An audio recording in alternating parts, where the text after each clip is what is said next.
Good morning, everyone. Class 10th, Pala dynasty. Continue from the last topic, Dharmapala. The beginning of just take a revision from the last time, Pala dynasty. The beginning of this dynasty is estimated to be around 750 AD in West Bengal from Gopala, Dharmapala. Dharmapala, who was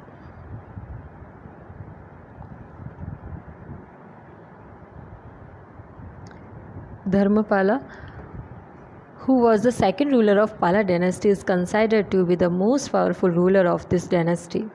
He extended his empire up to Kannauj, and even after getting engaged in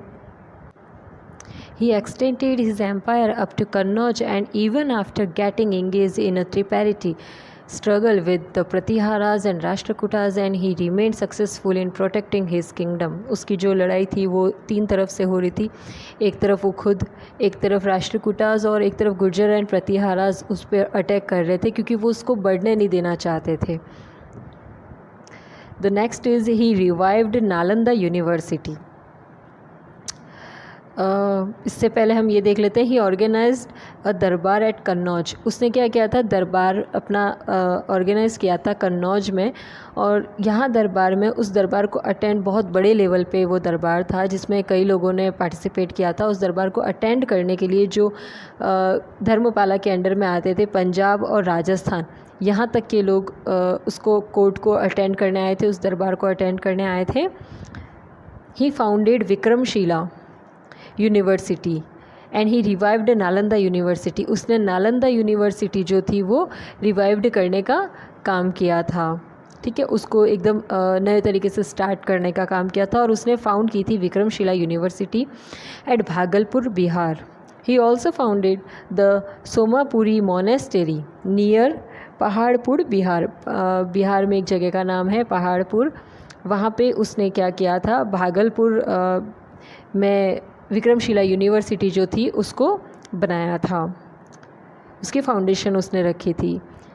the next topic is he gave 200 villages in grant to Nalanda university. अच्छा, जो Nalanda university थी उसको revive करने की need क्यों पड़ी थी? उसको रिवाइव करने की नीड इसलिए पड़ी थी क्योंकि उस वक्त नालंदा यूनिवर्सिटी में जो पैसे की कमी की वजह से काफ़ी प्रॉब्लम्स उन लोगों को फेस करनी पड़ रही थी.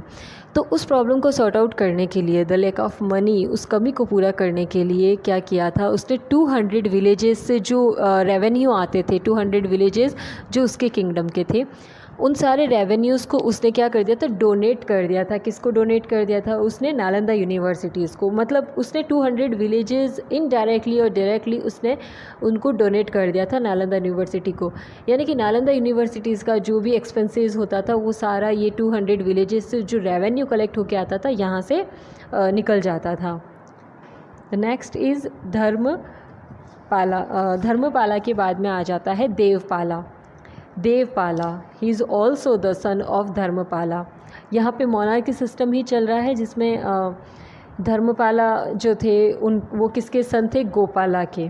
ठीक है, जो Gopal first founder was the Pal dynasty और पाला डायनेस्टी, और उसके बाद में उसके सक्सेसर हुए थे Dharmapala. Now next is Devapala. He was the son of Dharmapala. He extended his empire and included Kamarupa. उसने क्या किया था, सिर्फ बंगाल तक का जो गोपाल थे या धर्मपाल थे उन्होंने अपना किंगडम जो था वहीं तक ही रखा था, क्योंकि राष्ट्रकूटास जो थे वो हमने देखा था उन्हें आने नहीं दे रहे थे डेक्कन में और साउदर्न नॉर्दर्न पार्ट में. तो वेस्ट पार्ट जो बचा हुआ था वहाँ पे एनार्की सिस्टम था, यानी कि कोई राजा नहीं था, तो गोपाल ने वो ऑक्यूपाइड कर लिया था और धर्मपाला ने उसी को कंटिन्यू किया और एक्सटेंड किया. अब धर्मपाला ने जो एक्सटेंड नहीं कर पाया था, जो अपना नहीं कर पाए थे सक्सेसर होने के बाद भी, तो वो काम देवपाला ने किया था. उसने आसाम को भी अपने अंडर में लेने की कोशिश की थी. Assam, next is parts of Orissa, Utkala का पार्ट भी लिया था, जो और मॉडर्न नेपाल, आज के टाइम में जो नेपाल का पार्ट है वो भी उन्होंने अपने अंडर में ले लिया था. ही defeated Hunas.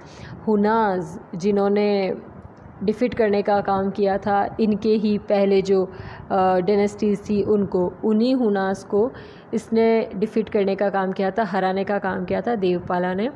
He was a great pattern of Buddhism. अब अच्छा, बुद्धिज़्म जो रिलीजन है वो गोपाल जो थे first founder was the Pala dynasty. हमने देखा है कि उन्होंने भी क्या किया था, बुद्धिज़्म रिलीजन को फॉलो किया था। और यहाँ इस एरिया में यानी कि वेस्ट बंगाल और जो बंगाल का पूरा पोर्शन है अब आसाम तक एक्सटेंड हो गया, यहाँ सब जगह जो बुद्धिज़्म चल रहा था वो भी इनके अंडर में ही था। बुद्धिज़्म रिलीजन इन्होंने ही स्टार्ट किया था यहाँ पे। और सारे जितने भी सक्सेसर्स हुए थे उसमें से ग्रेट पर्सन देवपाला हुए थे बुद्धिज़्म के। ही was defeated bye Rashtrakuta. Again Rashtrakutas जिन्होंने धर्मपाला को भी नहीं रहने दिया था, तो वो देवपाला को कैसे रहने देते, because of he was very danger thing. उनके लिए ये डेंजर चीज़ हो रही थी क्योंकि जो धर्मपाला ने नहीं किया था, आसाम, नेपाल, मॉडर्न नेपाल, यहाँ तक पूरा अपना एम्पायर जो था एक्सटेंड करने का काम कर लिया था। तो राष्ट्रकूटास को ज़रूरी था कि वो उसे वहीं पे स्टॉप कर दें, एंड दे स्टॉप्ड। और राष्ट्रकूटा में भी रूलर कौन था, अमोघ वर्षा।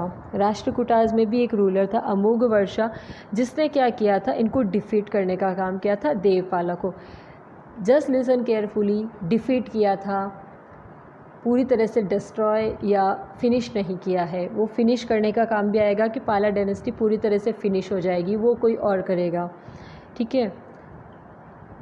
वो हम नेक्स्ट जो टॉपिक रहेगा हमारा उसमें देखेंगे। The next point is the Pala Empire was called Ruhimi or Ruhma Dharma by Arab merchant Sulaiman. Arab merchant जो थे, अरब के जो व्यापारी थे, वो क्या करते थे, पाला डायनेस्टीज़ को उन्होंने पाला एम्पायर जो था उसको क्या नाम दिया था, उन्होंने रुहिमी या रुहमा धर्मा नाम दिया था एज़ पर सुलेमान। और इसी तरह से सुलेमान जो थे उन्होंने क्या कहा था, Pala empire was at war with Pratiharas and Rashtrakutas. अच्छा, इस सुलेमान ने ही बताया था कि पाला एम्पायर जो थे उन्होंने क्या किया था, बहुत सारे वॉर करने की कोशिश की थी, क्योंकि वो जो अपना डायनेस्टी थी उसको बचाना चाहते थे। तो वो उनका झगड़ा जो चला था, उनका जो बैटल चला था वो था प्रतिहारास के साथ में और राष्ट्रकूटास के साथ में। मेन जो झगड़ा था इनका यही था। नॉर्दर्न पार्ट में रोकने के लिए इनको गुर्जर प्रतिहारास बैठे हैं, और साउदर्न पार्ट में इनको रोकने के लिए कौन बैठे हैं, राष्ट्रकूटास बैठे हैं। तो इनके लिए पोर्शन बच जाता है कि ये पूरा साइड में चले जाएं, वेस्ट बंगाल साइड में, बंगाल और आसाम, नेपाल, ये सारा इन्होंने जितना इनको कंट्रोल में मिल रहा था वो इन्होंने कंट्रोल कर लिया। राष्ट्रकूटास को जब रियलाइजेशन हुआ था कि ये तो धीरे धीरे करके ऐसे सारा कंट्रोल कर लेगा, तब उसने उसको वहीं स्टॉप करने का काम किया और वहीं उसको डिफीट करके छोड़ दिया। मारा नहीं था, छोड़ दिया था, ठीक है। और to gain control over Kannauj, और राष्ट्रकूटास जो थे वो क्या करना चाह रहे थे, कन्नौज को कंट्रोल करना चाह रहे थे, ठीक है। लेकिन देवपाला का जो मेन बैटल चला था वो कन्नौज को और अपने किंगडम को बचाने में ही था। Next is Mahipal first. Mahipal first, इनका टाइम पीरियड जो चला था वो 977 से 1027 सेंचुरीज़ तक चला था। इनकी एक स्पेशल मेन थिंग जो है वो ये है, first point, he sent Atisha to Tibet. उन्होंने क्या किया था, तिब्बत का जो पोर्शन है आज की डेट में जो तिब्बत में आता है, वहाँ पे उन्होंने एक अतिश्क नाम के बुद्धिज़्म फॉलोवर को भेजा था, सिर्फ बुद्धिस्ट रिलीजन को स्प्रेड करने के लिए। He restored the glory of Palas. Mahipal जो धर्मपाला की वजह से डायनेस्टी की ग्लोरी जो चली गई थी, जो चमक चली गई थी, जो एक पावर होनी चाहिए, एक सॉवरेनिटी होती है, वो चली गई थी, वो सारी जो थी महिपाला ने रीस्टोर करने की कोशिश की थी। He was defeated by Rajendra Chola. वो कहाँ से डिफीट हुए थे, वो राजेंद्र चोला से डिफीट हुए थे। अब हम ये चीज़ समझ सकते हैं, राजेंद्र चोला ने जब उनको डिफीट करने का काम किया था, यानी कि चोला डायनेस्टी जो है he took an entry in this time period. उन्होंने अब क्या, चोला टाइम पीरियड जो है वो स्टार्ट हो जाएगा। फर्स्ट ऑफ ऑल सिर्फ डिफीट करने का काम किया था, किसी को भी डिस्ट्रॉय करने का काम नहीं किया था। पाला डायनेस्टी अभी भी चल रही है, अभी भी उसके किंग जो हैं वो बाकी थे।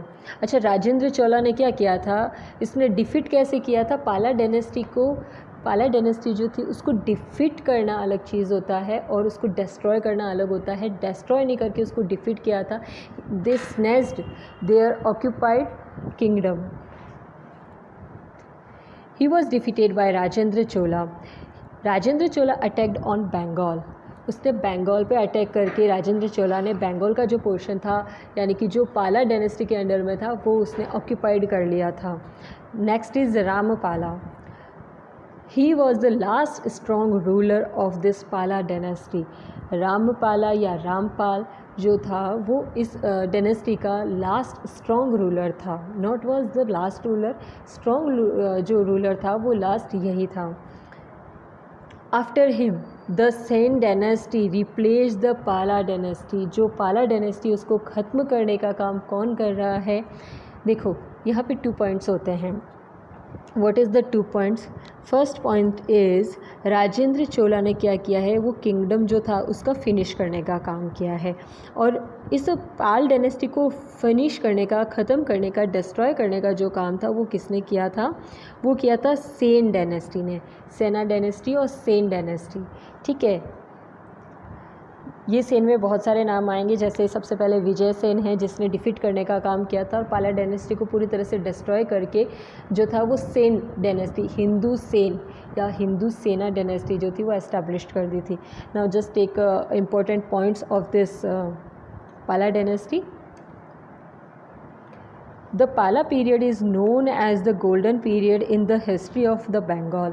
बंगाल की हिस्ट्री में गोल्डन पीरियड जो हम कहते हैं, जैसे हमारे राजस्थान में या जो दिल्ली का गोल्डन पीरियड चला था, इंडिया का चला था, वो कौन सा चला था? सम्राट अशोका का चला था यूपी साइड में, ठीक है। और यहाँ कनिष्क का चला था। अभी गुर्जर प्रतिहारा जो थे उनकी तरफ से चलेगा। तो ये जो गोल्डन पीरियड था ये था पाला डायनेस्टी में। बंगाल में जो चला था वो पाला डायनेस्टी ने चलाया था। यानी कि पब्लिक अच्छी थी, public were happy, the people were happy with their king and satisfied with their kingship. They patronise the great universities of Nalanda and Vikramshila. उन्होंने उस टाइम में यूनिवर्सिटीज़ एस्टेब्लिश की थी बहुत अच्छे से। एक तो नालंदा की थी और एक next is Vikramashila university. Islam first appeared in Bengal during Pala ruler. जो पाला रूल चला था, पाला डायनेस्टी का जब रूल चल रहा था उसी टाइम में इस्लाम ने फ़र्स्ट जो था वो एंट्री ली थी इंडिया के अंदर, ठीक है, बंगाल के अंदर। As per first statement of Arab merchant Sulaiman. अरब जो था वो से रिलीजन से ही इस्लाम रिलीजन से ही रिलेटेड है। तो अरब मर्चेंट सुलेमान ने पहले ही एंट्री ले ली थी। तो ये पाला जो रूलर थे उसके टाइम में ही हुआ था बंगाल के अंदर इस्लाम रिलीजन का आना। Bengali language developed. The first time Bengali language developed in the Pala dynasty during this period. Buddhist poet Vajradatta who compose Lokeshvara शकत। लोकेश्वर शकत जो था इन्होंने एक कंपोज़ किया था, एक पोइट थे, ये एक बुक कंपोज़ की थी इन्होंने, एक पोएम कंपोज़ की थी उस बुक के अंदर। Was the Devapala's court. और ये भी किसके अंडर में आता है? देवपाला के कोर्ट में आता है। Next point is and very important point, पाला डायनेस्टी कैसे फिनिश होती है? हिंदू सेना डायनेस्टी, विजय सेना that throned the Pala dynasty in the 12th century। इसका particular time period if we take 11th century से लेकर के 12th सेंचुरी के बीच में, मतलब लास्ट 12th सेंचुरी तक पाला डायनेस्टी पूरी तरह से डिस्ट्रॉय हो गई है, फिनिश हो गई है। अब उसका कोई सक्सेसर भी बाकी नहीं रहा है और उसको टेक ओवर करने का काम किसने किया है? हिंदू सेना या सेन डायनेस्टी ने। Okay, these are the very important points of the Pala dynasty and the short revision of the Pala dynasty also. Okay, thank you.